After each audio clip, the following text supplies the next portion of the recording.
Many of you here today. It is a little bit of a gray day in downtown SLO after a warm and active weekend downtown. So we'll be talking a little bit about some of the initiatives that made it possible for more people to come downtown and including the sidewalk sale, which I had a great time visiting on Saturday. And if the goal was to have people spend money in the shops, then I am a case study of one for that being successful, because I definitely spent more money than I intended. And it was really fun to go around to the different booths and tables and see so many of our businesses out on the street and interacting with the public. Saw a lot of people with families, with strollers, and the vast majority, if not all of them, were wearing these. So things are looking pretty good in our downtown, despite some rising numbers of cases, and we'll talk about that a little bit in a minute. So for those of you who are on the call for the first time, my name is Bettina Swigger. I'm the CEO of Downtown SLO, your downtown business association, and co-hosting the call is Rachel Maiorino, our COO. And we will be giving a presentation. We have some special guests. We have some of our partners from the SLO Chamber, from the city, and we have an epidemiologist from Cal Poly joining us today who's going to give us a little bit of insight into the current situation. The purpose of these calls is to give you information in a timely manner, because in the COVID-19 crisis, things are changing rapidly, as we all know. So I like to say that there are no such thing as days anymore. There's only yesterday, today, and tomorrow, and we're presenting what is here today. So thanks for joining us. If you know of other people who would like to join the call, you think would benefit from being on the call, we welcome that. And with that, I'm going to hand things over to Rachel.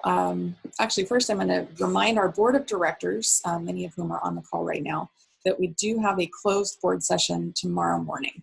So we'll be meeting at 7:30 a.m. and I sent the board packet over to you all.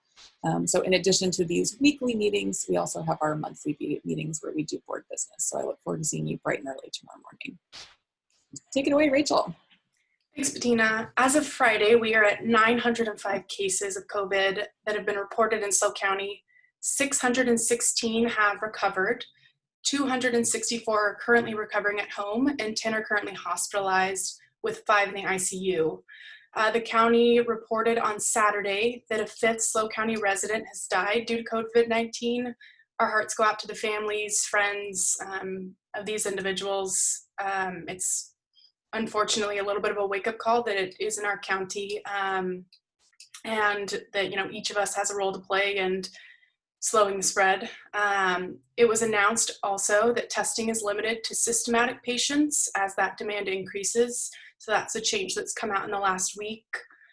And then kind of one of the other major pieces is the state public health officer may issue an order as early as this week to close some business sectors for at least 3 weeks in SLO County. As we know, for several days, our county's seen elevated disease transmission, with case rate going above the state threshold, which is 100 cases per 100,000 population over a 14-day period.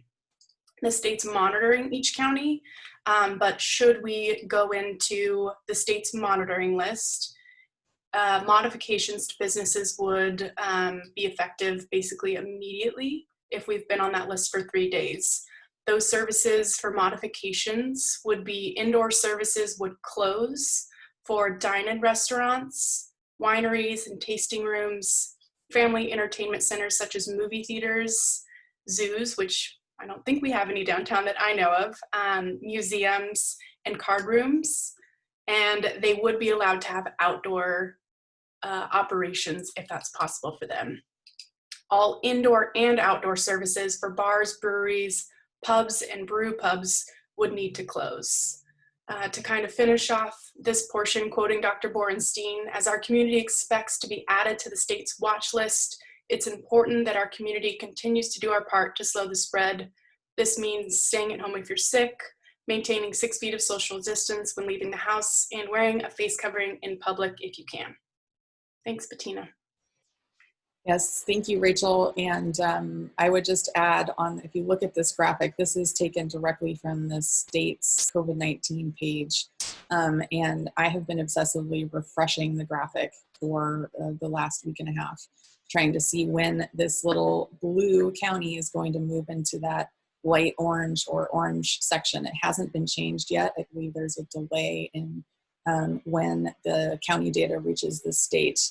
But I was talking to somebody last week, I don't remember who it is, so if you're on this call, please take the credit, who said, well, look at that. It looks like SLO County is the only place you can get a drink between here and Mexico. So that's kind of something to think about in terms of the way that disease is transmitted. And I know a lot of the public health people are saying that it's about close contact. It's about close contact indoors over a sustained period of time. So with that, we have been talking about public health, and I know all of us have become kind of armchair epidemiologists over the last 3 months. And we all know how to say that word now, for example, which is probably not true if we went back to the beginning of March.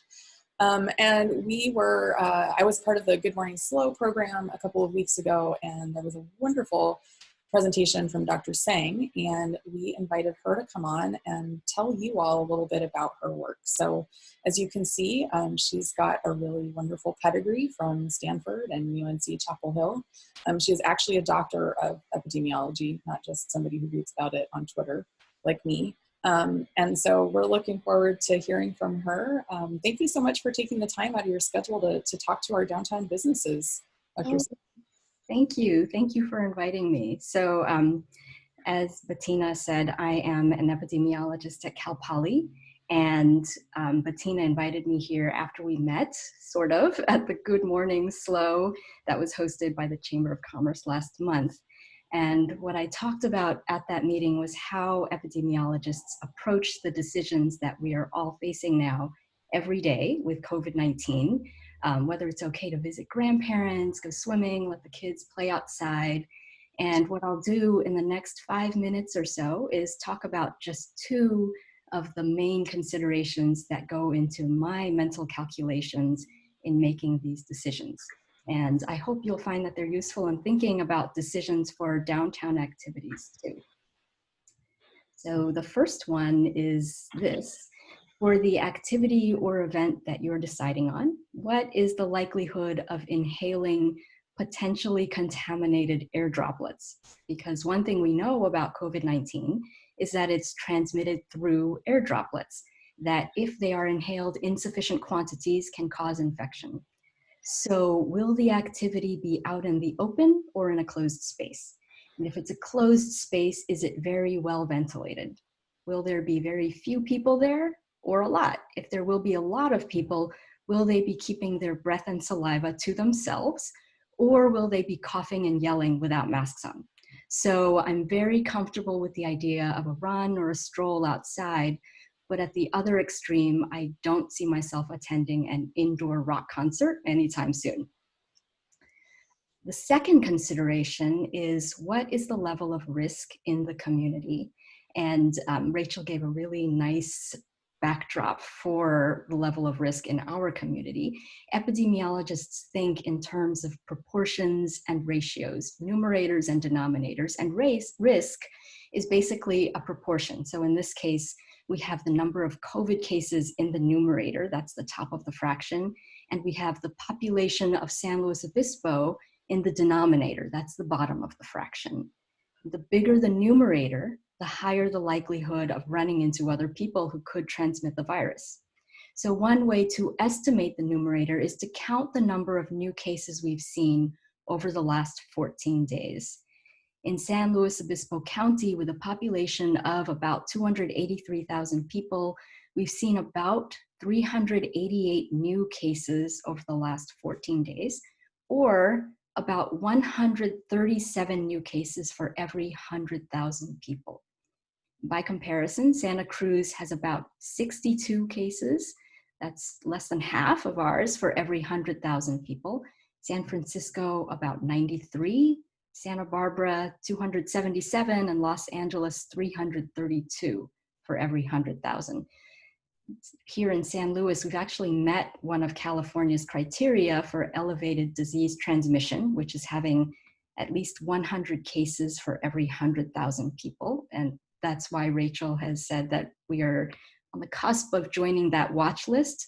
So while we started out with pretty low risk, probably through beginning of June, risk here is definitely on the rise. The level of risk in the community is a really important consideration because it's the backdrop for all of our decisions. In a place where level of risk is low, there's more room for errors or lapses, like forgetting your face mask, getting together for the backyard barbecue. But where the level of risk is higher, there's less room and there's greater likelihood of increasing the numerator if there's a lapse. And unfortunately, one of the things that makes COVID-19 so insidious is that most estimates of the numerator that we have will be underestimates. A lot of people won't feel sick enough to see a doctor, and we also know a person could be carrying around the virus for up to 2 weeks before any symptoms show, or if they show at all. So we end up underestimating the level of risk in our community. But if people get too complacent and they don't follow guidelines, then the level of risk in the community can increase pretty quickly before we even realize that it's happened. And in fact, that's probably what's been happening here in SLO, as we've seen this pretty steady increase in the new cases over the past few weeks. One more insight that I'd like to share is that we, that's you and I, are potentially part of the numerator for other people. Depending on what we do, whether it's visiting our grandparents, going swimming, letting our kids go on play dates, we are the ones who are making the community a more or less risky place for other people. So our mental calculations should take into account how certain we are that we and the other people in our households are not in the numerator, and that if any of us or someone in our household unknowingly brings the virus home, it will go no further than our household. So I was really excited when Bettina invited me to talk with you. And it's because a lot of how COVID-19 has been discussed in the media has been set up what I think is a false dichotomy between our health and our economy, but there is no dichotomy. Our downtown businesses play a really, really important role in guiding San Luis towards recovery and normalcy. And I think we can do it in a way that also protects every member of our community. If we all have an understanding of how to minimize transmission of the virus, and we trust each other to follow the same guidelines, it'll make it easier for all of us to feel confident about the mental calculations and our decisions. Thank you. Thank you, Dr. Sang. That was so helpful, and it's just nice to hear about this disease in such a practical way. So thank you for taking the time, and I really appreciate your points about it not being a choice between public health and the economy, right? That is a challenging lexicon and piece of our new vocabulary that's come out that's problematic, I think, for all of us. I have a question about the testing and how testing has now been limited. You very wisely pointed out the numerator might be much larger than we think it is.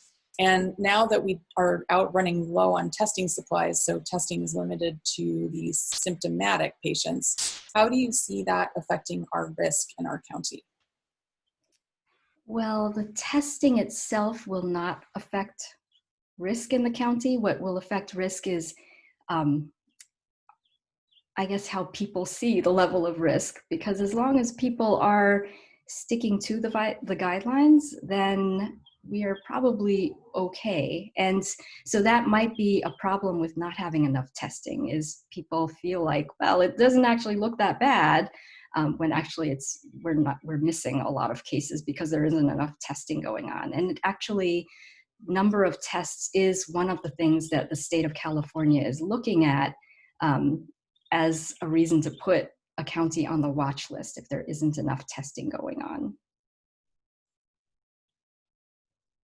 Great, and we have a question in the chat.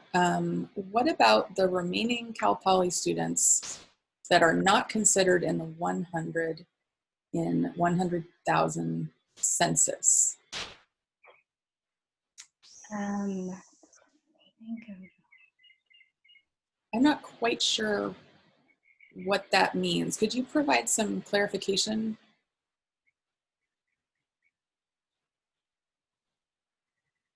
Because Cal Poly students are not part of that 283,000 that we consider our county population. Maybe that's the question. Right. So there's some discussion frequently about whether Cal Poly is included or not included in that count. So, so I'm not sure if the question is about whether Cal Poly students are considered in our risk estimates right now. So I had said we have about 137 per 100,000 right now in SLO County, and I believe that they are not counted unless they live here. I think it's because a lot of them have gone home. So I think if they're living here, they're counted, and if they've gone home, then they'll be counted wherever they are right now. Okay, got it. As of now, I think we have 2 people in the Cal Poly community that they've communicated to us about who tested positive. Great. And what has your role been as a professor? Have you been working with Dr. Borenstein and with County Health? Are you observing this? Or? I have not. So my colleague, Aiden Nazmi, is another, we actually have 3 epidemiologists at Cal Poly, and my colleague is working with Dr. Borenstein. And I have to come clean. None of the 3 of us at Cal Poly are infectious disease epidemiologists, none of us. But the thing is, we all study risk all the time and incidents. And so a lot of the data that come out are things that we all understand.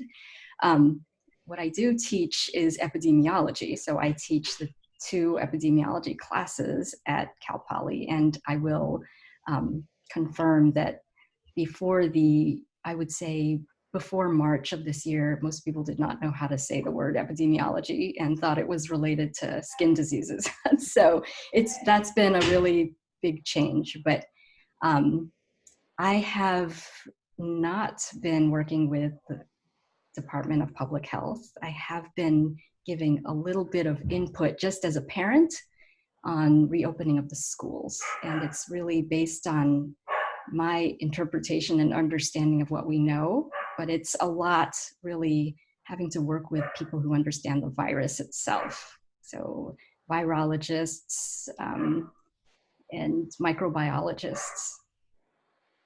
I was just going to ask, my next question was going to be about the schools.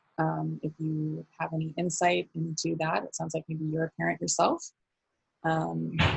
I know that's a topic of a lot of discussion, and it's affected our downtown businesses, of course, because our business owners and our workers have children, are raising families. What do you see as the best path forward? Well, I think it's going to rely a lot on really close collaboration between the school district and county public health. It's really going to rely a lot on close work between them, but they have to operate under the same guidelines. Are we keeping children safe? Are we keeping really the teachers safe because they are potentially higher risk? Are we keeping the kids from bringing something home to their family members? So it's really following a lot of the same guidelines, but as you know, it's not easy to follow the guidelines, even harder to do in a class of typically 35 kids every day coming in close contact. So that's really the struggle. But I think the same thing applies. We've set up this dichotomy between health and then reopening schools. But I really think that if it's done right, it shouldn't be a conflict, that the schools are part of this coordinated strategy. We have to get them open. I mean, we need the kids back in school. I feel strongly that the kids really have to be back in school. And it's just, are we willing to do what we have to make it a safe return? Yeah. I have one other question, and if anyone else has questions, drop them in the chat. This is your chance to hear from an actual person who studies this. I'm wondering if you can talk a little bit about what we've learned about the disease. You talked about droplets. Everybody downtown has become completely obsessed with cleaning and sanitizing, which is absolutely the right thing to do. But have you seen any change in the evidence that COVID-19 and coronavirus are transmitted via surface or versus the droplets? So that has been a little bit of a controversy. I think the understanding was that initially, the understanding was that it's transmitted the way the flu is, droplets. And most recently, the controversy had been how big are the droplets? So if they're big droplets, then that 6-foot distance and the face coverings make a lot of sense. And that's all we would need to worry about. But there was a letter to the WHO saying, it's not just the big droplets, it's aerosol. They're aerosolized, and that means that they're actually potentially transmitted through small droplets, which don't immediately or pretty immediately fall down to surfaces. It might stay floating around in the air. And if that's the case, and it actually looks like the evidence is pointing in that direction, then it's not just the distance and the face shields. It is also a matter of being out in open air and being in a very well ventilated space, because if you can imagine these droplets, small aerosolized particles floating around, you want to be in an open space so it's diluted, because it's dose. How much are you breathing in? How much of the viral particles are you breathing in? So if it's concentrated in a small space, you don't want that. You want to be in an open space where there's more potential for dilution. And I think that's the current understanding. Surfaces still a little bit up for debate, but I think the consensus right now is it's mostly transmitted through the air. And so I don't know that transmitting through surfaces is a really big part of the transmission. However, it's still important to wash hands. I think maybe don't have to be so paranoid about wiping down grocery bags all the time, because it's probably not a big mechanism that way. Great. Well, thank you so much. This has been really fascinating, and we appreciate your taking the time. And actually, the last thing that you said was a really great segue into our next topic, which is we're going to be talking about the city's efforts to slow the spread. And one of the ways the city has been focusing on that is through a program that's called Open SLO, which is all about inviting people to participate in businesses out in the open air. So thank you, Dr. Sang. We appreciate you. Stay well, wash your hands, and hopefully we'll see you around downtown 6 feet away. Thank you. And you're welcome to stay for the rest of the meeting if you'd like. But we understand if you have other professorial duties to attend to. Thank you. Thank you. So with that, let's go to the next item on our agenda. We have Lee Johnson from the city of SLO. Lee, are you out there? Yep, Bettina, can you hear me? Yes. Hello. Hello. Couple things. We are officially on the monitoring list as of this morning. So exactly what that means as far as timing, whether it'll be Wednesday, Thursday, Friday this week, is kind of still up in the air. We're trying to figure that out. But that will mean that bars, indoor and outdoor, will have to close, and restaurants indoor will have to stop indoor service, as Rachel mentioned. So we're working on the communication around that. The county has some communication coming out, and I think they're reaching out to the chambers as well. So working to deal with that. We've seen the mask compliance and general compliance all increase in SLO, particularly over the weekend. We had people out and monitoring what was happening, and we got good reports across there. On Open SLO, we are taking a look at it today because one of the things with the restaurants only being allowed to have outdoor dining, we're looking at maybe switching some resources from the street closures to doing temporary parklets in front of restaurants so we can get some more capacity. But we're trying to get feedback from a few restaurants, and we're going to be talking about it with the city team later today So there'll be communication around that.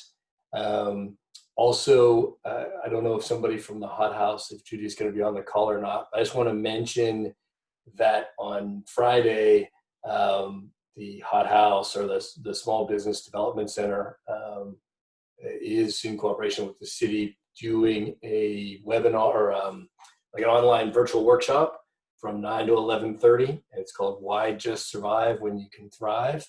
They'll have a futurist, and they'll have a health and safety update, and then they're going to have some breakout sessions for retail, restaurants, and health and fitness industries.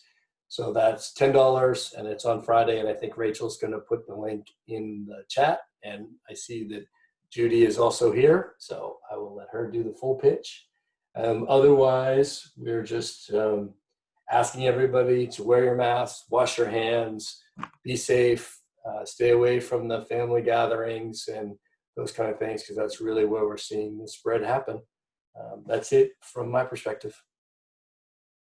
Thanks, Lee. And I know that I just checked the map for the counties again, and we're still not showing up blue.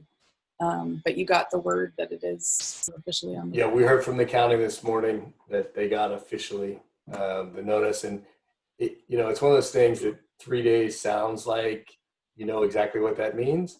But is it like 3 days after you get on the list? How does that exactly work? So we don't know exactly what day it'll be. But my guess is before the end of the week, we'll be sending out that announcement and have to do the enforcement on the closures. Okay.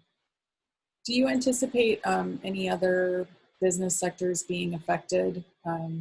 Retail will still be, I don't know.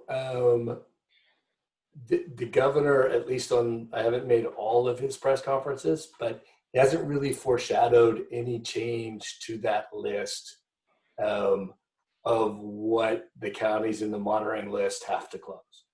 Normally they foreshadow, hey, we're starting to get data on this sector that says it may be causing a spread, and I haven't heard anything like that. So that's what's driving it. As they get data consolidated and learn of certain places doing it, that is how they change what's on that grouping of what's impacted.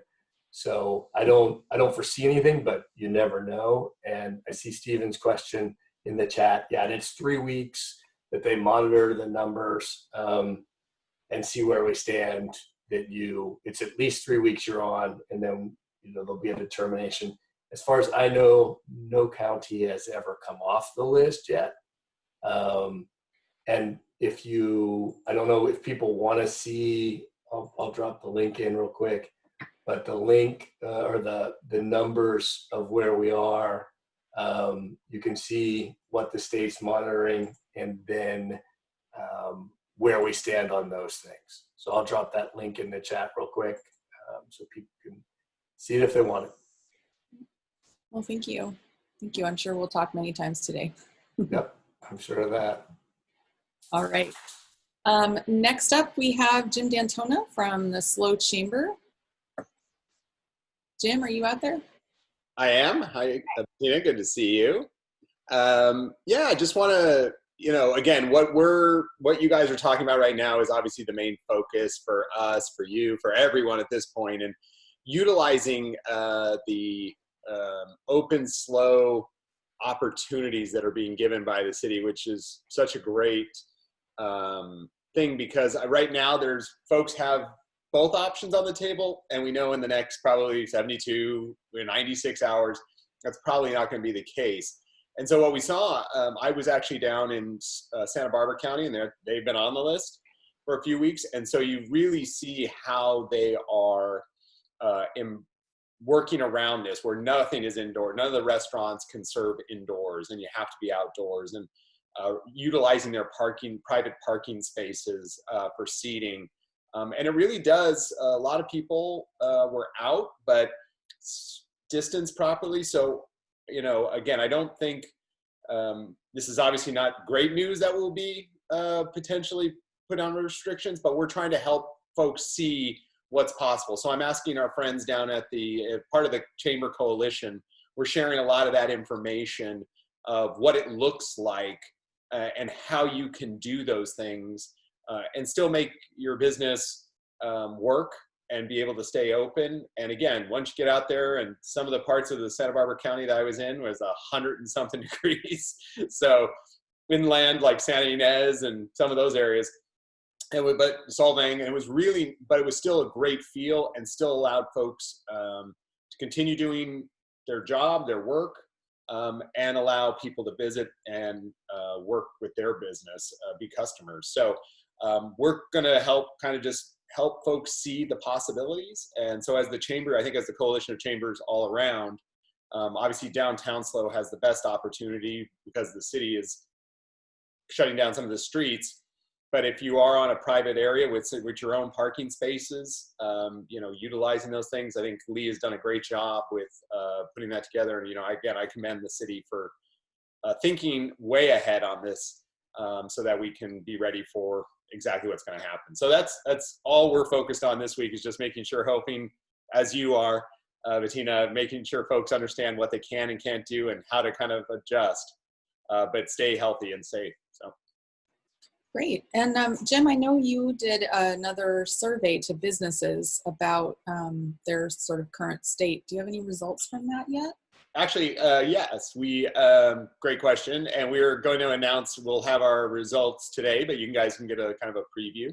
But it's one of the interesting parts to me, and I thought was the best of it. You know, we've been measuring since March how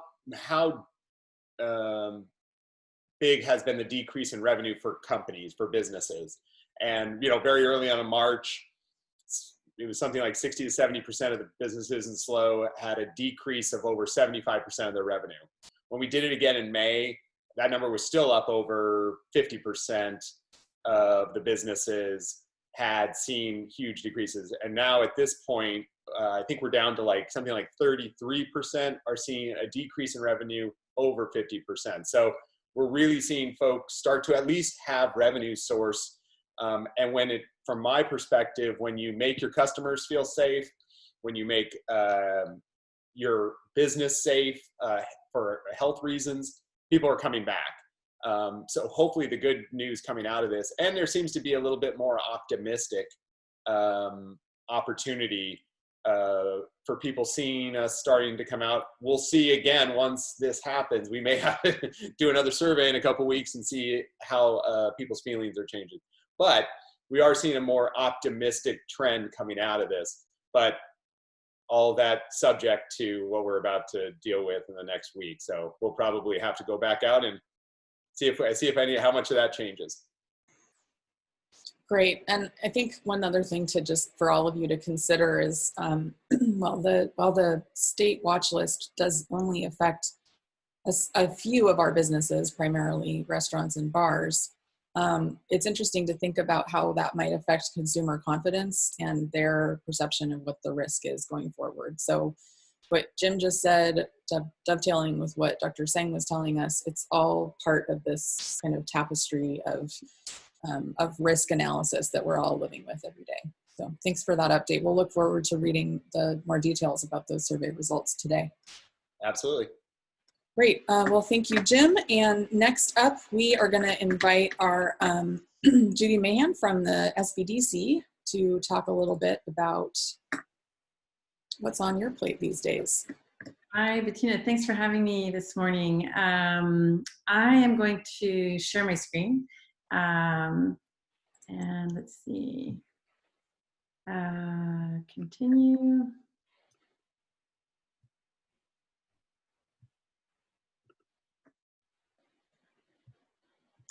Sorry, guys. Let's see. The controls are in the way of my, here we go. We've all been there. Thanks for your patience. So I'm here on behalf of the Cal Poly Center for Innovation Entrepreneurship Small Business Development Center. So, you know, you guys know that we're here to help business owners in every aspect of their business, be it for to navigate the SBA Disaster Loan process, or if you've obtained a loan or not, maybe you didn't need one. We can help on business strategy and helping you look at where you're at with your business and next steps and how to navigate the environment that we're in right now. We have 30 plus consultants, expert consultants that can help you one-on-one and coach you. It's entirely free, so don't hesitate to sign up with us. We're here to help. What's going on with the SBA Disaster Loan situation right now? So there's still 3 loans that are available to business owners: the Economic Injury Disaster Loan, the EIDL loan, the PPP, the Paycheck Protection Program, and the Main Street Lending Program. I'm going to go over some quick highlights on these 3 options. In addition to that, we still have some benefits that are being run through the EDD that are still available for anyone who's lost their job in the last 3 to 4 months. There's lots of options there for support as well, still available, still running. There's still funding available in those programs, and we can help in those areas as well. But to highlight what's going on the SBA disaster loan side, the EIDL loan is going to be available all the way through till December 16, 2020. So or sooner if the funding available under that program gets fully expended. There's still a nice chunk of funding available under EIDL. Highlights of that loan, the parameters under that loan: the loan needs to be used for operational expenses. They are still providing advances on the loan. The advance is a portion of funding that does not need to be reimbursed. You can accept the advance and reject the loan. You don't have to approve the loan if you don't wish to. The loan, again, is up to a 30-year term. It is negotiated with the SBA, and it's at a 3.75% interest rate, slightly lower for nonprofits. The PPP is still available, so we would like to encourage business owners who haven't had the chance to apply for a PPP loan. It's still available until August 8, 2020, so the deadline has been extended. We have, so that's about 4 weeks out. 3 weeks out. The parameters under that loan have not changed. It still needs to be used principally for payroll. It will be forgiven if 60% at least is spent on payroll. That in the percentage had been originally at 75%. It was decreased to 60%.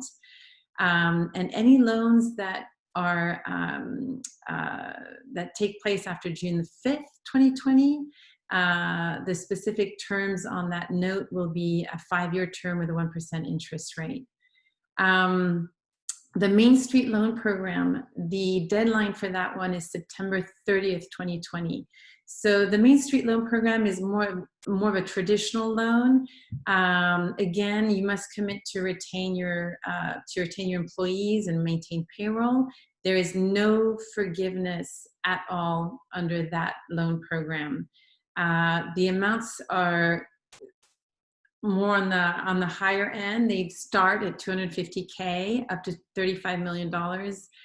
They're capped at 4 times EBITDA with some variations. So there's some variations under that loan program. The lenders, the banks, will be able to give you more specific information.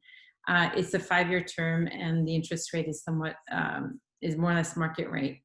So those 3 options are still available, and I just really wanted to highlight that there's opportunities to tap into all 3 of those programs. So we've been working with we've worked with about 500 business owners since the start of the year. About 250, about half of them have obtained loans. We've hit about $20 million in loans. So they are happening, they're coming in. We've seen some great success there. And we are available to keep working with you to keep tapping into opportunities there. And Lee highlighted that we do have an awesome workshop this Friday. I'd like to encourage all of our Main Street businesses to attend. This is very much geared for them. We invited a speaker from the East Coast who'll be joining us virtually, of course. Erica Orange. She is one of the partners with a firm called the Future Hunters, and she's a futurist.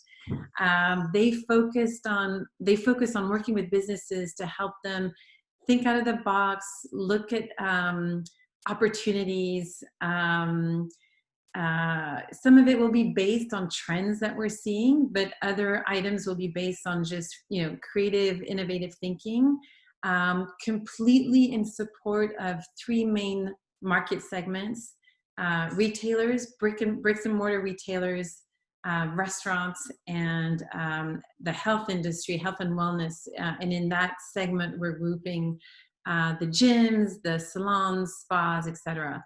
So there'll be an hour intensive session with Erica. We'll have a break, and then depending on what market segment you're in, business owners will be able to break out with their cohorts with all of the other retailers, restaurant owners, and health and spa owners. We have about 12 panelists total that will be participating.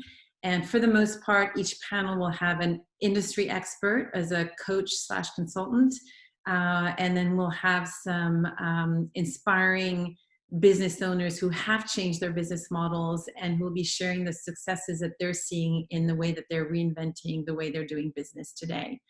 So I'd encourage, everyone to jump in. There's a $10 fee to attend the workshop.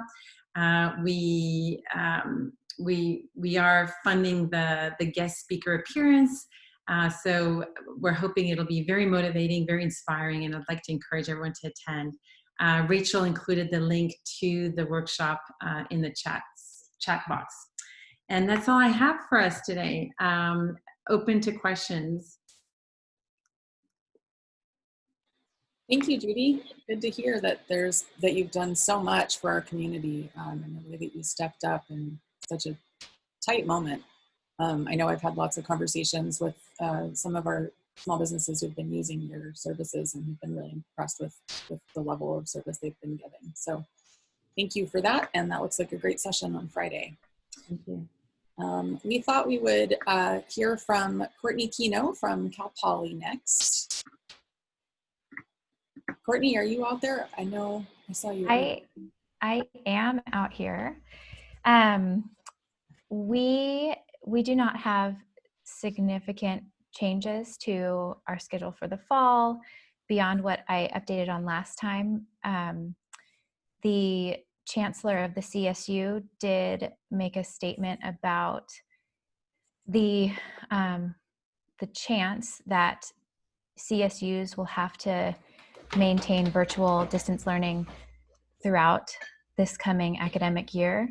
But there's so much that's still up in the air with numbers and vaccine and all of that we don't know. So, I mean, in the same sort of waiting to see as so many of us are. One of the statements I just wanted to clarify that was made earlier in this call, we have had one staff member who has tested positive for COVID-19, and that was last week. And then we have had 2 students test positive. One was on the 5th of July and one was much earlier in the year. So just in terms of numbers at Cal Poly, that is, that's what they are today. So that's all I have. Great. Well, thank you, Courtney, and thanks for also joining us. I saw Bob Linscheid was on the call, and I think you may have a representative from ACI. ASI President Shana Lynch is on the call as well. Yes. Wow. Okay. I need to keep drinking this so I can remember all of my initialisms. Great. Thanks, Courtney. Up next, we are going to invite our wonderful Downtown SLO ambassador, Austin Bertucci, to give you an update on some of the things that he's been doing downtown to make sure that our downtown is clean and safe and a great place for you to come and do business. Yeah, thanks, Bettina. Good to see everybody. It's been great tuning into these calls and just hearing all the updates from everyone. So for me, what we started, not simply just myself, but as a Downtown SLO, and in partnership with Guaranteed Rate Mortgage, we put together these kits. They're called We Got This Kit, sort of a tongue-in-cheek sort of name. hopefully that bring a smile to someone as they got this kit. It's like, here you go, here's your kit. So we included masks, gloves, paper towels, hand sanitizer, and some information. So essentially a little message with some resources, links, and stuff like that. We managed to give out 173 at this time. And then we'll also be giving some more out, but we've been able to give out 2,000 gloves, pretty awesome. 725 masks, which was a little difficult to acquire in the beginning. About 1,500 paper towels, which at this time people are like, I got paper towels, so a little crazy for a moment there. Hand sanitizer, which we still have plenty more of. We've almost reached 300, so we're giving those out this week and next week, and so please spread the word. We had a few more requests over the last week, so that's good. But at this point, what I've been doing is just distributing them. In the beginning, it was Nisha and I. Around May 7th, we acquired them from CalWise and other Trust Automation, other places. We were able to acquire the different materials. Like I said, Guaranteed Rate has been, there's their logo. So it's been a great partnership. People have been really appreciative, and we're just continuing that. Little updates. In addition to that, I've been able to still do my normal things downtown. So last month we saw 108 stickers being removed, 81 pounds of trash, and 31 graffiti removals. So that was pretty exciting. Getting kind of back up to the normal tallies that I'd like to see. I will and so one thing I wanted to add is just lately I've been visiting a lot of the bars, and people are very appreciative. They do have a lot of their materials already, but everything we can do is important. So that's all. Great. And could you also talk about the sanitation that you've been doing, Austin? Yeah. So I guess it was 2 weeks ago, 2 or 3 weeks ago, we partnered with SLO Streets. So they've been doing this awesome sanitization program that basically 7 days a week, they're out and they are cleaning the different surfaces. They're sanitizing them with a bleach solution, very light bleach solution, just enough to kill any contagion, but not stain your clothes. Because that's a little bit, we're in the 2000s now. So essentially that's been an awesome program. What we do is we have a little sprayer, an applicator, and I basically walk downtown and sanitize different surfaces. We're primarily focusing on trash cans where, maybe something might stay a little bit longer due to all the liquid and all those things. So we're focusing on trash cans, commonly touched surfaces such as the posts, even though a lot of the buttons are actually, you don't have to press them. News racks and benches. So those areas, we're focusing on them. And then of course I'm continuing to sanitize. So any sort of mess that I'm encountering, there's a little bit more care being done for cleaning in that sense. Great. And Austin works Monday through Thursday, and you can call him. What's your phone number, Austin, in case you have a mess that needs to get cleaned up? Yeah, sure. It's 805-250-6467. That's our Google Voice number. So that was, once again, 805-250-6467. But then in addition to that, I have my direct line, which is 805-458-5153. And I can type those in there for you guys. So, all right. But yeah, it's been good. Great. Well, thank you, Austin.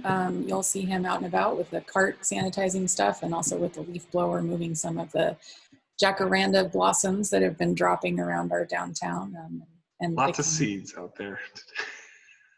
Yeah. All right.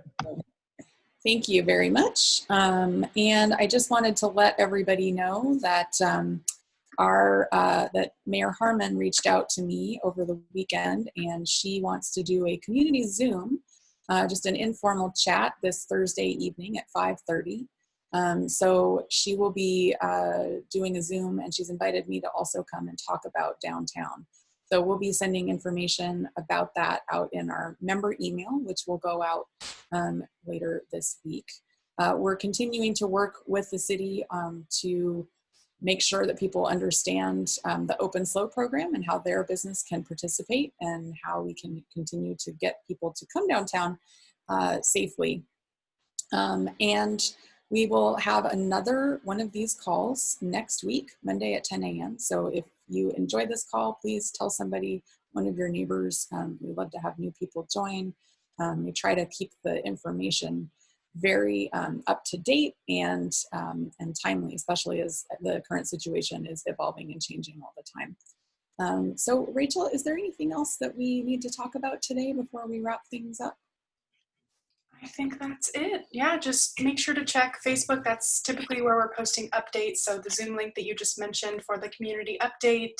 We also have a Facebook business group, and I'll post that link in the chat. And feel free to email us at reachus@downtownslo.com if you prefer to get that information not on social media. Yeah, so that concludes our sort of formal part of our program, and we'd be happy to open it up for any questions at this time. I'm especially interested if anybody has any feedback to share about the sidewalk sale this weekend on Saturday and or the Open SLO program over the weekend. We can take those questions in the chat. Again, as I shared at the beginning, I was out and about for quite a while on Saturday, and it was really fun to see families out and about. People were wearing masks, adhering to social distancing, but also walking around with shopping bags, presumably because they had been spending their money. So that will help our friends and neighbors make it through, and it was a good thing to see. I did see that Gavin Hussey from the city was on the call. Do you have any data on how the parking structures were utilized over the weekend by any chance, Gavin? Now that I'm putting you on the spot, you might not even be on the call anymore. Let me unmute myself first. I don't have any data from this particular weekend yet. We haven't pulled those numbers. Consecutively over the last couple of weekends, so we have been nearing occupancy with the Open SLO program. We do realize that some of the street closures have pushed people to the parking structures. But normally Monday through Thursday, our 2-hour meters are at or near occupancy. So we've been hovering about 80% occupancy in the 2-hour meters and 30-minute meters. The 10-hour meters in the parking structures during that time frame have been about 40 to 60%. And then they spike on the weekends, and we do see that influx on the weekends where we are at capacity in the 919 parking structure where Public Works is located. 842 has good occupancy also. That's the Palm structure across from the theater. And then Marsh has been about 40% on the weekends. So there's capacity there. There's definitely. Yes. So, the mantra that we use here at our office is park and walk. And if you have employees who work for you, tell them to park in the structure and walk in. And so you can leave those other spots available for customers and people who might be visiting. Gavin, since I've got you, can you also just give us a brief update on the latest from parking? I know parking is going to be enforced at certain areas of the meters. Yep. So we have been enforcing the time limits in all the parking meters. Parking structures are still free and will remain free. Right now, the intent is to bring back fees in the 2-hour and 30-minute zones as we've been at occupancy for the last few weeks on the 27th of July. So about another 2 weeks out is our intent. Now, that could change depending on what happens with the city going on the watch list or the county going on the watch list. So depending on what our occupancy levels are, we'll continue to monitor that for the next 2 weeks.